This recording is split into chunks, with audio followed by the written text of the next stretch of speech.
It gave viewers control over when they watched, not just what. And once people got a taste of that freedom, there was no going back. Now let's talk about commercials, because they were a fundamental part of the television experience in a way that's hard to explain to anyone who grew up with streaming services. You couldn't skip them. You couldn't fast forward through them. There was no skip ad button. When the commercials came on, you watched them. Or you didn't watch them, but they were on, filling your living room with advertisements whether you paid attention or not. A typical hour of television had about 8 to 10 minutes of commercials, split into several breaks throughout the show.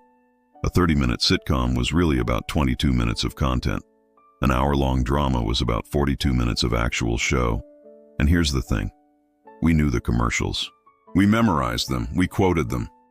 Commercials were part of the shared culture.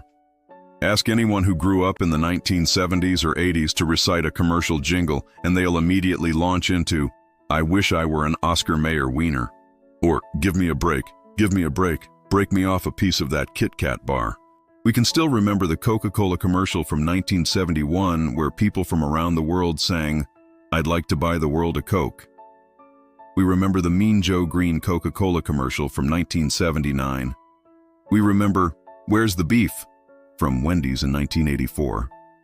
These weren't just ads, they were cultural phenomena. Everyone saw them. Everyone talked about them. The most successful commercials became bigger than the shows they interrupted. This is why Super Bowl commercials became such a big deal. Because the Super Bowl was one of the few remaining times when a huge chunk of America was watching the same thing. At the same time, advertisers would spend millions of dollars to create special commercials just for that event. And people wanted to watch them. We'd talk about the commercials as much as the game itself. The ads became entertainment in their own right. This tradition continues today, but it's not quite the same.